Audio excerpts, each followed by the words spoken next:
ደግ በእውነትም ደግ አባት የእውነትም አባት የሆንክ አምላካችን እግዚአብሔር ሆይ በእድሜያችን ይችን ሰዓት ይችን ደቂቃ ሰጥተን እንድናገለግል ስለረዳህን እናመሰግናለን።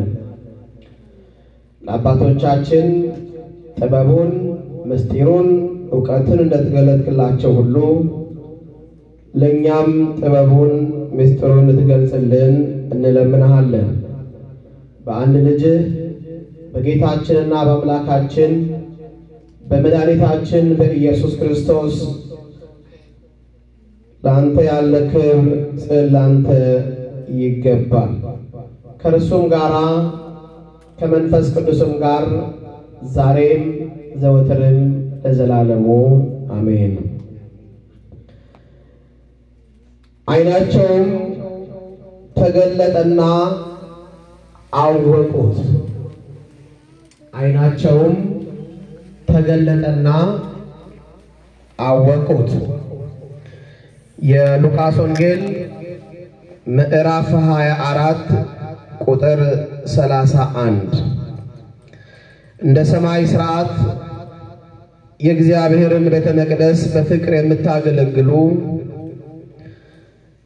አይንተ እግዚአብሔር ካህናት አባቶቻችን ወንድሞች ዲያቆናት ሰባክያን ወንጌል መምህራን የወጣትነት ዘመናችሁን ለእግዚአብሔር አስራት አድርጋችሁ የሰጣችሁ የሰንበት ትምህርት ቤት ወጣቶቻችን እህቶች ወንድሞች ከጠፋው ዓለም መርጦ ሳያቆስል ማርኮ በልጁ በጌታ በኢየሱስ ክርስቶስ በኩል ራሱ ያደረጋችሁ እግዚአብሔር ልጆች አባቶች እናቶች ሕፃናት ወንድሞች እዚህ ያላችሁ ሁላችሁ በክርስቶስ ሰላም እንደምን አደራችሁ እንደምን አረፈዳችሁ እንደምን ቆያችሁ።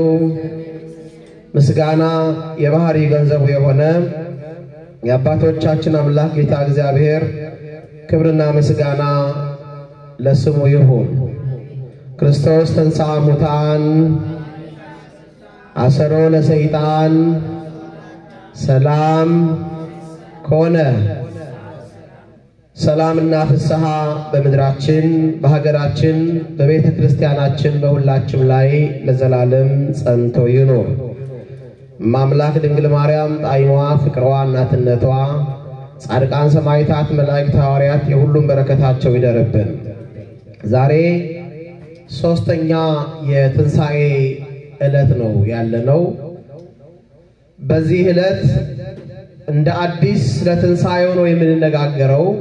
ከትንሣኤው ወጣ አይደለም። የተነሳንበት የትምህርታችን ርዕስ ዓይናቸውም ተገለጠና አወቁት ይላል። ታሪኩ እንዲህ ነው። በሉቃስ ወንጌል ምዕራፍ 24 ከቁጥር 13 ጀምሮ የዚህ የመጽሐፍ ቅዱስ ክፍል ጸሐፊ ራሱ ሉቃስ ነው። ይሄንን በሌሎች የመጽሐፍ ቅዱስ ክፍሎች ላይ አናገኘውም። ራሱ የታሪክ ባለቤት ስለሆነ በወቅቱ የነበረውን ነገር ገለጥለጥ አድርጎ ያስቀምጠዋል። እንዲህ ይላል ቁጥር 13 ላይ የሉቃስ ወንጌል ምዕራፍ 24 ቁጥር 13 በዚያም ቀን ከመካከላቸው 2 ሰዎች ከኢየሩሳሌም 60 ምዕራፍ ያህል ወደምትርቀው ኤማሁስ ወደምትባል መንደር ሄዱ ይላል። በዚያም ቀን የተባለው አዲስ ቀን አይደለም። ያ ቀን ጌታችንና አምላካችን መድኃኒታችን ኢየሱስ ክርስቶስ ሞትን ድል አድርጎ የተነሳበት ዕለት ነው። የዚያን ቀን የተባለው ቁጥር 1 ጀምሮ የሉቃስ ወንጌል ምዕራፍ 24 ቁጥር 1 ጀምሮ ያለውን ታሪክ ስታነቡት በማለዳ ከሳምንቱም በመጀመሪያይቱ ቀን ያዘጋጁትን ሽቱ ሊቀቡ እጅግ ማለዳ ወደ መቃብር ሄዱ ይላል። እነዚያ ሴቶች እነ ማርያም እና እነ ማርታ በማለዳ ባገራቸው ባህል መሰረት ከተቀበረ ሶስተኛ ቀን የሆነውን አስከሬን ሽቱ ይቀቡ ዘንድ ማለዳ ወደ መቃብሩ ስፍራ ሲሄዱ መቃብሩ የጠበቃቸው ባዶ ሆኖ ነበር። ክብር ለመድኃኔዓለም ይሁን። ያ ለ5500 አንቆ ይዞን የነበረውን ሞት የገደለልንን በእኛና በእግዚአብሔር መካከል የነበረውን የጠብ ግድግዳ ያፈረሰውን የድንግል ማርያም ልጅ ኢየሱስ ክርስቶስን በመቃብር ውስጥ አላገኙትም ነበር። ይሄንን ወሬ በከተማው ሁሉ ላይ አውርተውታል። ከዚህ የበለጠ ሰበር ዜና የለም። ከዚህ የበለጠ አዲስ የምስራች ዜና የለም። ምድራችን እጅግ የናፈቃት ዜና ነበረ። ዓለም በሙሉ በጥፍሯ ቆማ ተጠብቀው ነበረ። ሐዋርያው ቅዱስ ጳውሎስ ክርስቶስ ካልተነሳማ ስብከታችን ሁሉ ከንቱ ነው አለ። የስብከት ርዕስ አልነበረንም። ሕይወታችን አሁንም ከጨለማ አልተላቀቀም ነበረ። አሁንም በእግዚአብሔርና በሰው ልጆች መካከል ያለው የጸብ ግድግዳ አይፈርስም ነበረ። ነገር ግን መቃብሩ ባዶ ነው። የድንግል ማርያም ልጅ ኢየሱስ ክርስቶስ ክብር ምስጋና ይግባው ሞትን ድል አድርጎ ተነስቷል።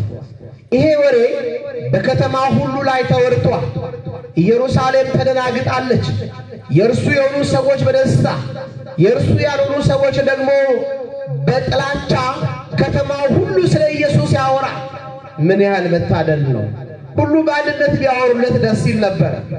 ነገር ግን የሚያወራው ግማሹ እንዴት ለምን ተነሳ ነው። በመነሳቱ የተበሳጩ ይመስላል። በመነሳቱ ያኮረፉ ይመስላል። ከዚያ ይልቅ አንዱ ሴራ ሲዘጋ ሌላው ሴራ ይከፈታል። እኛ ተኝተን ደቀ መዛሙርቱ መጥተው በሌሊት አስከሬኑን ወሰዱት ብለው ሌላ ኃጢአት በኃጢአት ላይ ኃጢአት ይጨምሩ ነበር። ኢየሩሳሌም ተደናግጣለች። ከዚያ ውስጥ ነው ሁለቱ ሰዎች መጽሐፍ ስማቸውን በግልጽ አልነገረንም። የአንዱ ስም ቀሌዮጳ መሆኑን ግን ተነግሮናል። አንደኛው ማን እንደሆነ አልተነገረም፣ አልተጻፈም በመጽሐፍ ቅዱስ ላይ። ነገር ግን አባቶቻችን ሁለት ነገር ተቀምጧል። አንዱ ራሱ ሉቃስ ከቀሌዮጳ ጋር ነው ይላል። በትርጓሜው አባቶች ደግሞ አይ ቀሌዮጳ የተባለው ራሱ ሉቃስ ሆኖ ሌላኛው ደግሞ ኒቆዲሞስ የተባለ ሰው ነው ተብሎ ተቀምጧል። እነዚህ ሁለት ሰዎች በኢየሩሳሌም የሆነውን ያንን ሁሉ ሆካታ በኢየሩሳሌም በዕድሜዋ አዲስ ነገር ሰምታ የማታውቀው ሰው በመቃብር እንደተነሳ የሚታወቀው ቀደም ባለው ጊዜ በቢታንያ አንድ ስሙ አልዓዛር የተባለ ሰው እርሱም ራሱ ጌታ ኢየሱስ ክርስቶስ ከመቃብር ቀስቅሶ እንዳስነሳው እንጂ ሞትን ድል አድርጎ እንደተነሳ በምድራችን ከዚያም በፊት ተጽፎ አያውቅም። ከዚህም በኋላ በራሱ ኃይል የሚነሳ አንድም ሰው የለም። ለዚህ ነው የተደናገጠችው ኢየሩሳሌም። ሁለቱ ሰዎች እርስ በርሳቸው እንዴት ሊሆን ይችላል? እንዴት ሰው ከሞተ በኋላ ይነሳል አይደለም የሚሉት። ጠዋት ሴቶቹ ሲያወሩት የነበረው ወሬ እንዴት የሚያስገርም ነገር ነው እያሉ እየተገረሙ እየተደነቁ ወደ ኤማሁስ ጉዞ ጀምረዋል። ኤማሁስ 60 ምዕራፍ ይላል። ምዕራፍ አባቶቻችን አንድ ጎበዝ ሰው ሲወረውር ያለ አንድ የመወርወሪያ ስፍራ እንደ አንድ ምዕራፍ ይቆጠራል ብለዋል። በምዕራፍ ላይ የተቀመጠው መጽሐፍ ቅዱስ ከ10 ማይል እንደማይበልጥ ግን ይገመታል። ይሄንን ያህል በእግራቸው እየተጓዙ ወደ ኤማሁስ እየተጓዙ በነበሩ ሰዓት ላይ ከመካከላቸው አንድ እንግዳ ሰው አለ። አያውቁትም፣ እርሱ ግን ያውቃቸዋል። ክብር ለመድኃኔዓለም ይሁን። እኛ እንኳን አናውቅም ብንለው እርሱ ግን ያውቀናል። እኛ እንኳን አናይም ብንለው ፊቱን ከሰው ልጆች ዞር አይልም። ምን ያህል የተባረከ አምላክ ነው! ምን ያህል ደግ አምላክ ነው! ስለ ልጆቹ የሚራራ ጨካኝነታችን እንኳን በደለኝነታችን እንኳን ኃጢአተኝነታችን እንኳን የማያስቀረው ሁሌ ከኛ ጋር የሚከተል ስለ እርሱ ስናወራ ሁሉ ጊዜ አብሮን አለ። ስንተኛ አብሮን አለ። ስንነሳ አብሮን አለ። እነርሱ ግን አያውቁትም። እንዳያውቁት አይኖቻቸው ተይዘው ነበር ይላል። ምን እንዳይሉት እንዳያውቁት እርሱ ያውቃቸዋል። እርሱም ቀረበና በኢየሩሳሌም ስለሆነው ነገር እየተነጋገሩ ሲሄዱ እንዲህ አላቸው። ኢየሱስም ቀርቦ በትካዜ እየሄዳችሁ መጽሐፍ ቅዱስ ትርጓሜው የተለያየ ነገር ነው በትርጓሜ በዘመናት ውስጥ የሚያሳየው። አሁን የድሮ መደበኛ መጽሐፍ ቅዱስ እናነበው እየጠወለጋችሁ ነው የሚለው። በአዲሱ መደበኛ ትርጉም ደግሞ እየተከዛችሁ ይላል። ሁለቱም የሚጣላ ቃል አይደለም። ሰዎቹ ወይ ከመንገድ ብዛት ደክመዋል ወይ በኢየሩሳሌም ከሰሙት ነገር የተነሳ እጅግ ደክመዋል። ምድራችን ብዙ የሚያደክም ነገር ነው የሚያሰማል። በየዕለቱ በብዙ ነገር ደክመናል። እንዲህ ደክማችሁ እርስ በርሳችሁ የምትነጋገሩት ምንድነው ብሎ ጠየቃቸው። ስለምን እንደሚያወሩ ጠየቃቸው። ርዕሳችሁ ምንድነው? ልቀላቀላችሁ የምታወሩት ስለምንድነው? ምንድነው የምናወራው ስንሄድ? እነዚህ ሰዎች መንገደኞች ናቸው። ሕይወት መንገድ ናት። በሕይወታችሁ ስለምንድነው የምትነጋገሩት? ስንገናኝ ስለምንድነው የምናወራው? ክርስቲያኖች ሲገናኙ ስለምንድነው የሚያወሩት? ቤተ ክርስቲያኑ ስለምንድነው የምንነጋገረው? ለአምልኮ ሄደን የምናወራው ስለምንድነው? ስለ ምንጣፉ ነው? ስለ ሌላው ቄስ ነው? ስለ ሰንበት ተማሪው ነው? ወይስ ስለሚበላውና ስለሚጠጣው ነው? ስለምንድነው የምንነጋገረው? ርዕሳችን ምንድነው? የክርስቲያን ርዕስ ምን መምሰል እንዳለበት ያስተምራል። እግዚአብሔር ልጆች ዛሬ በብዙ ነገር ደክመናል። የምናወራው ነገር ከምናገለግለው አገልግሎት ጋር ስለማይጣጣም አድክሞናል። ደክመናል በብዙ ነገር። ለዚህ ኢየሱስ ጠየቃቸው። ምን አላቸው? ስለምንድነው የምታወሩት? ርዕሳችሁ ምንድነው? እስቲ ርዕሳችሁን ሁላችሁም ርዕሳችን ምንድነው? ምን ስናወራ አንተ ለኢየሩሳሌም እንግዳ ነህ? በኢየሩሳሌም የሚወራው ወሬ አትሰማ? ምንድነው ንገሩኝ አላቸው። እኛማ እስራኤልን ሊቤዥ ብለን ተስፋ አድርገነው የነበርነው በስራም በኃይልም በሰውም በእግዚአብሔር ፊት ብርቱ ስለሆነው ስለ ኢየሱስ ክርስቶስ አልሰማህም? የሚወራው ሊቃነ ካህናቱ ቀኑ፣ ወደ ሞት አወረዱት፣ በቀራንዮ አደባባይ ራቁቱን ተነከሩት፣ ሰቀሉት፣ ገደሉት። ደግሞ ዛሬ ሴቶቹ አስገረሙናል። ሴቶቹ አስገረመዋቸዋል። ከ2000 ዓመት በኋላ እነዛ ሴቶች ዛሬ እኛን ያስገርማሉ። ምን ብለው? መቃብሩ ባዶ ነው። ምን የሚል ዜና ሰሙ? ሙታንን ከሕያው መካከል ስለምን ትፈልጉታላችሁ? እርሱ መቃብሩ ባዶ ነው፣ ከመቃብር ፈንቅሎ ተነስቷል የሚለውን የመላእክትን የምስራች ዜና ሰምተው ሴቶቹ ይዘው ወደ ኢየሩሳሌም መጥተዋል። ሐዋርያትም የሰሙት በኋላ ነው። ጥበቡን ምስጢሩን ቀድሞ ለሴቶች ገለጠ። ምድራችን በሴቶች ላይ አመጽ ነበረው። ሔዋን ነች ከገነት ያባረረችን የሚል አይደል? ብዙ ሰው ያግሮመርም ነበር። ሔዋን ባትኖር ኖሮ አዳም አይስትም ነበር። ኢየሱስ ክርስቶስ የመጀመሪያውን የምስራች ዜና ለሴቶች ገለጠ። ሴቶቹ ደግሞ ሄደው ለሐዋርያት ነገሩ። ይሄንን ማመን ያልቻሉት ጴጥሮስና ዮሐንስ እየተንደረደሩ ወደ መቃብሩ ሄዱ። ቅዱስ ጴጥሮስ በእድሜ ትንሽ ሸምገል ያለ ስለነበረ ዮሐንስ በጻፈው የወንጌል ክፍል ላይ ኢየሱስ ይወደው የነበረው ደቀ መዝሙር ከጴጥሮስ ይልቅ እጅግ ፈጠን ያለ ነበርና ሄዶ ቀድሞ ተመለከተ ይላል። ዮሐንስ ደግሞ ቀድሞ ሄዶ መቃብሩ ባዶ ነው። ይህንን ዜና ኢየሩሳሌም ሰምታለች። ምድር ሁሉ ሰምቷል፣ ተቀባብሎታል። በዚያን ጊዜ ባለፈው እንደተነጋገርነው የዓለም ሚዲያዎች ሄዱ። ማስ ሚዲያዎች አይዘግቡት። ነገር ግን ሁሉ ሰው ዜናውን ሰምቷል። ስለ ክርስቶስ ሞት፣ ስለ ክርስቶስ ትንሣኤ ያልሰማ የለም። አንተ ከየት ነው የመጣኸው? ለመሆኑ ይህንን ዜና አልሰማህም? ታዲያ ምን ያስገርማል? አሁን የምታወሩት ነገር ሁሉ ሊሆን መጽሐፍ እኮ ግድ ይላል።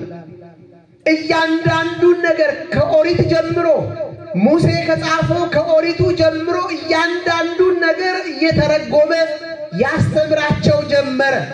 መንገዳቸው ሩቅ ነበርና በዚያ ሁሉ መንገዳቸው ኢየሱስ ክርስቶስ ያስተምራቸው ነበር። በሕይወታችን ሁሉ መድኃኔዓለም ያስተምረን። ጎበዝ ተማሪዎች ነበሩ። ይገርማቸዋል። እኛ እኮ ሰነፍ ተማሪዎች እየሆንን ነው እንጂ ብዙ ነገር ያስተምረን ነበር። አንማር እያልን ተቸገርን ነው እንጂ ብዙ ነገር ያስተምረን ነበር። ሰነፍ ተማሪ እየተማረ የሚማረውን ትምህርት በተግባር አይተረጉምም።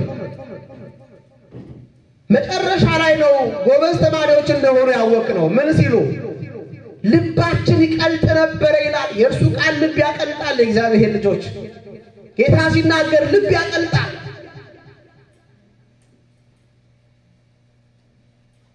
እያንዳንዱን ነገር ይተረትርላቸው ጀመር። እያንዳንዱን ነገር ያብራራላቸው ነበር። ሙሴ ስለርሱ ምን እንደጻፈ፣ ሙሴ ምን እንዳለ፣ ከሙሴ ጀምሮ ያሉ ነቢያት ስለ ኢየሱስ ክርስቶስ ምን እንዳለ፣ የመጣው በሞት ላይ ሊሰለጥን እንደሆነ፣ የሞት በሽታው የሚፈወሰው በሞት እንደሆነ እንደምታውቁት የዛሬ ሐኪሞች እንኳን አንድ በሽታ ሲመጣ ከበሽታው ነው መድኃኒቱ የሚገኘው አይደል? የሆነ ባክቴሪያ ከመጣ ከባክቴሪያው ላይ ነው መድኃኒቱንም ራሱን ይሰሩት። ለምሳሌ የኮቪድን ነው አይደል? ሲወጉን የነበረው እኮ ራሱ ኮቪድን ነበር። ታስታውሳላችሁ አይደል? ይሄ ያለ ነው። ከበሽታው ላይ ነው መድኃኒቱ የሚገኘው። የወደቅነው በሞት ነው። ኢየሱስ በሞቱ ሞታችንን ቀበረው።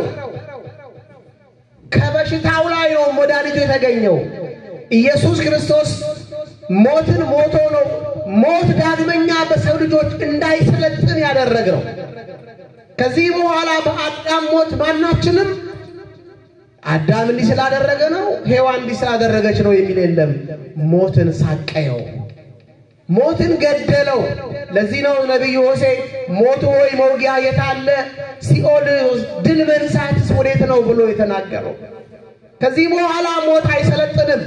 ሞት በሞት ተሸንፏል። ይህንን ሊያደርግ ነው የመጣው ኢየሱስ ክርስቶስ። ሕይወት እንዲሆንላችሁ እንዲበዛላችሁ መጣው አይደል ያለው? ምን እንዲሆንላችሁ? ሕይወት እንዲሆንላችሁ፣ ሰላም እንዲሆንላችሁ። ከዚህ በኋላ በእርሱ በማመን ከእርሱ ጋር በመሞታችን ወደ መቃብር ስንወርድ ከእርሱ ጋር አብረን ነበር የወረድነው። ለምን? ትንሣኤያችን ቅርብ ስለነበረ።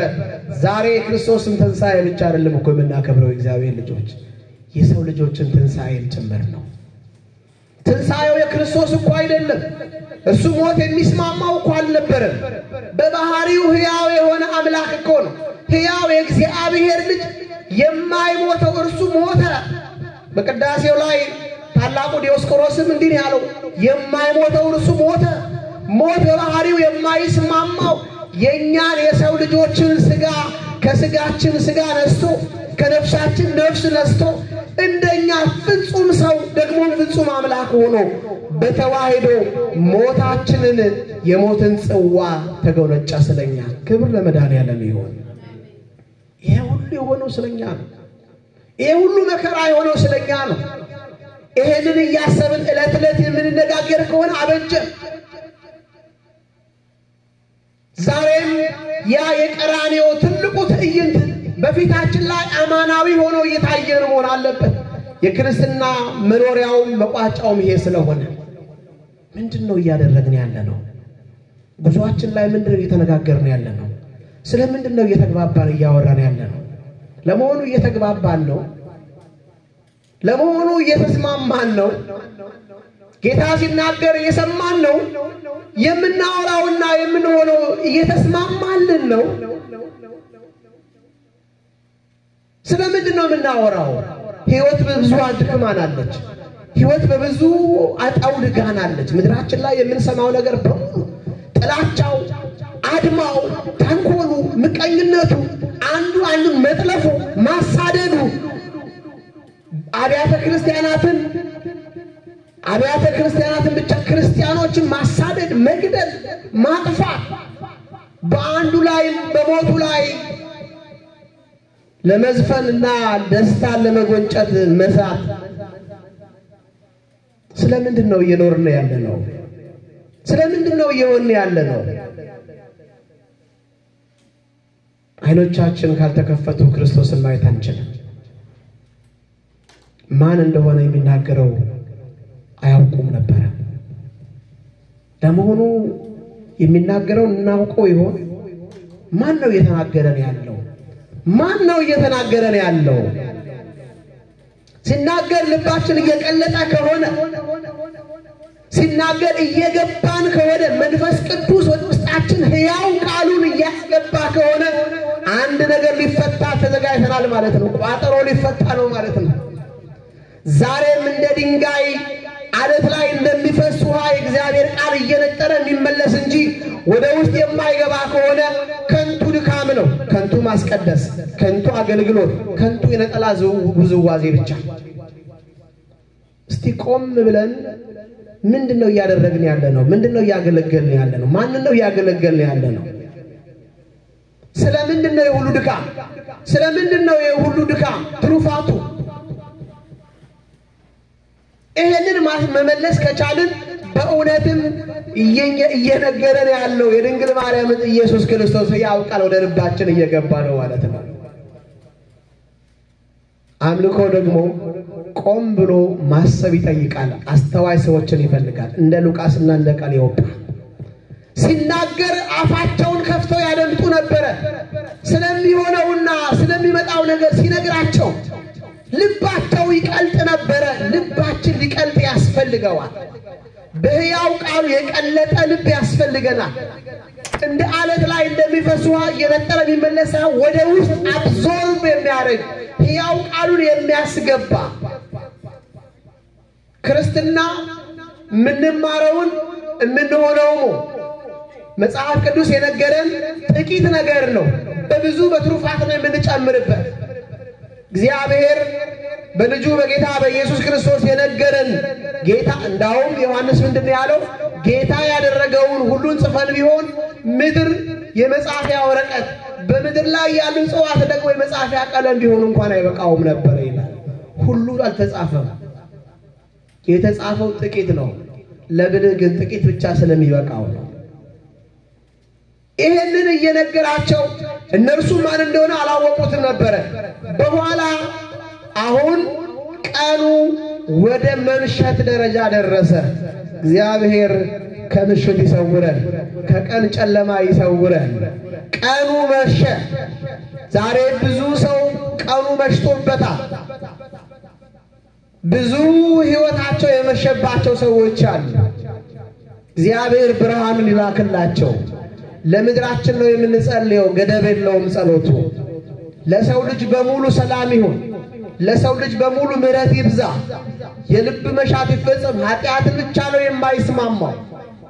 እግዚአብሔር ቅድም እንደተነጋገርነው ስለ ሕያው ቃል ሲነጋገሩ ቀርበው እንደነበረው ዛሬም በእምነት እግዚአብሔርን ለማገልገል ስለ እግዚአብሔር ለመነጋገር የቆረጡ ሰዎች ጋራ ያሱ እግዚአብሔር ቀርቦ ይባርካል።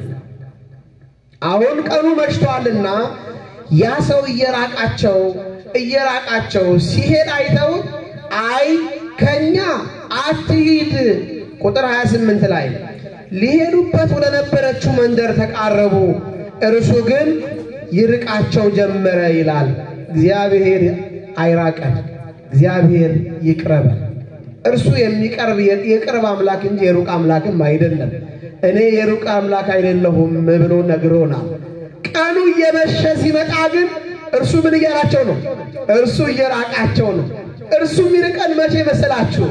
እኛ ከሱ ከልባችን ስንርቀው ነው። እርሱ ከኛ የሚሸሸው ያለ ፍላጎት ያለኛ ፈቃድ ስላይሆን ሁሉ ነገር በእኛ ፈቃድ ነው። ለዚህ ነው የእግዚአብሔር ፈቃድ ከኛ ፈቃድ ጋር ምን መሆን አለበት? መስማማት አለበት። አስገድዶ ልጅ ያደርገንም በእኛ ፈቃድ በራሱ ፈቃድ። ቀኑ እንደመሸ ባየ ጊዜ እርሱ ከነርሱ እየራቀ መጣ። ቀኑ መምሸት ምንድነው? እነርሱ ከእርሱ ጋር ያለ ቀድም ሲያወራ አንደበታቸውን ከፍተው ጆሮአቸውን ከፍተው ልባቸውን ከፍተው ሰጥተውት ነበረ። አሁን ግን ቀኑ እንደመሸ ባየ ጊዜ ቀኑ መሽቷልና እባክህ ከኛ ጋር እደር አሉት። መሽቷልና ፀሐይም ተዘቅዝቋልና ከኛ ጋራ እደር ብለው ግድ አሉት ይላል። ምን አሉት? ግድ በቃ ከኛ ጋራ እደር፣ ፀሐይ ዘቅዝቃለች፣ ቀኑ መሽቷል፣ ጨለማ ነው፣ ከኛ ጋራ እደር አሉት። አያውቁትም፣ ማን እንደሆነ አላወቁትም። ግን ከኛ ጋራ እደር፣ ቀኑ መሽቷል በነገራቸው ልባቸው ተማርኳል። ግን ደግሞ ከእርሱ መለየት አልፈለጉም። ከእግዚአብሔር እንዴት ተለይተው ሰው ይኖራል? እንዴት ከእግዚአብሔር ሰው ተለይቶ ይኖራል? አንዳንዶቻችን በልባችን ከእርሱ ርቀናል፣ በአካላችን ግን ከእርሱ ጋር ያለ ይመስለናል። ከእርሱ ጋር ያለን ይመስለናል፣ ግን የለንም። ለዚህ ነው መጽሐፍ ማንም የቆመ ቢመስለው እርሱ ምን ይበል? እንዳይወድቅ ይጠንቀቅ ይላል። ማንም የቆመ ቢመስለው ያለን ይመስለናል፣ ግን የለንም። አገልግሎት ላይ ያለን ይመስላል፣ ግን የለንም። በአንዱ እጃችን መንፈሳዊ ስራ እንሰራለን፣ በአንደኛው ደግሞ ሌላ ስራ እንሰራለን። መጠላላቱ፣ መገፋፋቱ፣ መጨቃጨቁ፣ መነታረኩ፣ ሌብነቱ፣ ስርቆቱ፣ ጥንቆላው፣ ሟርቱ ቤተ መቅደሱ ዘልቆ እስኪገባ ድረስ ቤተ ክርስቲያንን እስኪያውካት ድረስ በብዙ ኃጢአት ተጨማልቀናል። እስከ አናታችን ድረስ ተዘጥቀናል። ያለን ይመስለናል ስለምን ቀድስ፣ ስለምን አገለግል፣ ስለምን ዘምር፣ ግን የለንም። ከአውደ ምሕረቱ ስንመጣ ሌላ ዓለም ውስጥ ነው ያለነው። ሌላ አምልኮ ነው፣ ሌላ ነው። ሟርቱ ሌላ ነው፣ ጥንቆላው ሌላ ነው።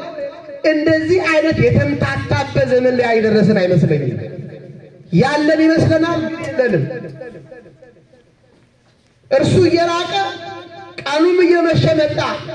ለዚህ ሁሉ መፍትሄው አንድ ነው። ከኃጢአቱ ራቅ ብለን ያ እየራቀ የመሰለንን መድኃኔዓለም ኢየሱስ ክርስቶስን ከኛ ጋር እደር እንበለው። እርሱ ደግሞ ሊያድር የታመነ ነው። ስሙ የተመሰገነ ይሁን። ከኛ ጋር እደር ብለው ምን አሉት? ግድ አሉት። ከኛ ጋር እደር። አንተ ከኛ ጋር ማደር የግድ ያስፈልግሃል። ጌታ ኢየሱስ ክርስቶስን የሰዎቹን ግብዣ ተቀብሎ ወዴት ሄደ? ወደ ቤታቸው ገባ ይላል። እግዚአብሔር በምህረት ወደ ቤታችን ይግባ። እግዚአብሔር በሰላም ወደ ቤታችን ይግባ። እግዚአብሔር በፍቅር ወደ ቤታችን ይግባ። ቤታቸው እንደገቡ የሚበላውን ማዕድ አቀረቡ። ማዕዱ እንደቀረበ ማዕዱን ባርኮ ሰጣቸው። ምን ብሎ ሰጣቸው? ባርኮ ሰጣቸው። ያን ጊዜ የተዘጋው በር ተከፈተ። ያን ጊዜ አለማመናቸው ራቀ። ያን ጊዜ ፍርሃታቸው ከነሱ ተወገደ። ያን ጊዜ በኢየሱስና በሰዎቹ መካከል የነበረው ያለ መተዋወቅ ገደሉ ተደረመሰ። ማን እንደሆነ አወቁት ይላል። ማን እንደሆነ ከነሱ ጋር ማን እንደነበረ። አሁን እኮ እያሰራን ያለን መንፈስ ቅዱስ ይሁን ሌላ ይሁን የምናውቀው በምንድን ነው? አይኖቻችን ምን ሲሉ ነው? ሲከፈቱ። አይኖቻችን ሊከፈቱ ደግሞ ምን ያስፈልገዋል? ቡራኬ ያስፈልገዋል። የማ ቡራኬ? ባራኪው መድኃኔዓለም ነው። የሚባርከው መድኃኔዓለም ነው። በማናችንም እጅ ሊባረክ ይችላል እግዚአብሔር፣ በማናችን። ባራኪው ግን እግዚአብሔር ነው። ቡራኬው የሚመነጨው ከሱ ነው። እሱ ሲባርክ አይኖች ይከፈታሉ። ማንም ሰው በቤቱ ሊጨልም አይችልም። ባራኪው እሱ ነው። ያን ጊዜ እርሱ ማን እንደሆነ አወቁት። ይሄንን ወሬ ዓለም እየተነጋገረ እንደሆነ ስላወቁ ከኤማሁስ እንደገና 60 ምዕራፉን በአንድ ጊዜ ይዘው ተመልሰው ወደ ኢየሩሳሌም። ይሄ ተዳፍኖ የሚቀር ዜና አይደለም። ይሄ ተዳፍኖ የሚቀር ዜና አይደለም። ኢየሱስ ለእነዚህ ሰዎች ያደረገላቸውን ምስክርነት ዛሬ የተደረገላችሁ ሰዎች መስክሩ። እግዚአብሔር እንዲህ ያደረገልኝ ብላችሁ የእግዚአብሔርን ድንቅ ሥራ ይዛችሁ አትቀመጡ። መስክሩ። ምስክርነት ያስፈልጋል። ኢየሱስ እንደገና በኤማሁስ ለሉቃስና ለቀሌዮጳ ታየ የሚለው ደግሞ እንደገና ሌላ ሁለተኛ ሰበር ዜና ሆነ። እግዚአብሔር ዛሬም ዕለት ዕለት አዲስ ዜና ነው ለኛ። ባለ ራእዩ ዮሐንስ ምን አለ? ማለዳ ማለዳ ሁል ጊዜ አዲስ ነህ ይላል። ዮሐንስ ራእይ ምዕራፍ 5 ቁጥር 21 ላይ ማለዳ ማለዳ ምንድነው አለ? አዲስ፣ ሁል ጊዜ አዲስ ነው። መድኃኒዓለም አዲስ ነው። ትናንት ያልተሰማ አዲስ ነገር ሁሉ ያመጣል። አትጠራጠሩት። እግዚአብሔር ሁል ጊዜ አዲስ ነው። በሕይወታችሁ ያልታየውን አዲሱ ዜና ትሰሙታላችሁ። ይዘገይ ይሆናል። እነ ቀሌዮጳ ይህንን አዲስ ዜና ለማየት 60 ምዕራፍ መሄድ ነበረባቸው በእግራቸው። እመኑኝ 60 ምዕራፍ 1 ሰዓትም ይሁን 2 ሰዓትም ይፈጅ ይሆናል እንጂ አይኖች መከፈታቸው ኢየሱስ ክርስቶስን ተአምር መስራቱን አያቆምም። ፈረንጅ ምን ይላል? ማርክ ማይወርድ አይደል? እቺን ቃል አድምጡ። እግዚአብሔር ሁል ጊዜ አዲስ ስራ መስራት ይችልበታል። በሕይወታችንም ይሄ ይሆናል፣ በደብራችንም ይሄ ይሆናል፣ በኑሯችንም ይሄ ይሆናል። መድኃኒዓለም ይሄን ለማየት ለሁላችንም ይፍቀድልን። በኢየሩሳሌም አዲስ ዜና ተጨምሯል። የተዘጉ አይኖች ተከፍተዋል። እርሱና ዓለም እንደ አዲስ ተዋውቀዋል። ሉቃስና ቀሌዮጳ ብቻ አይደሉም፣ እኛም ዛሬ እንመሰክራለን። አይኖቻችን ይከፈቱ፣ መስቀሉን እንየው። በመስቀሉ ስር ሰላም አለ። በመስቀሉ ስር ረፍት አለ። በመስቀሉ ስር ምን አለ? መረጋጋት አለ። በመስቀሉ ስር እውነት አለ። መስቀሉ ስር ተንኮል የለም።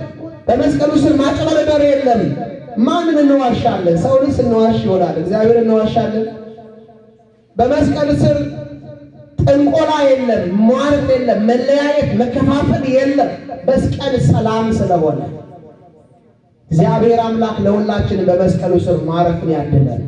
የተሰቀለው ደግሞም የሞተው ሞትን ድል አድርጎ የተነሳው የድንግል ማርያም ልጅ ኢየሱስ ክርስቶስ ለሁላችንም ረፍቱን የትንሣኤውን በረከት ያድለን። በነገር ሁሉ የረዳን የጠበቀን የአባቶቻችን አምላክ መድኃኒዓለም ኢየሱስ ክርስቶስ ሁላችንም በብዙ ይባርከን።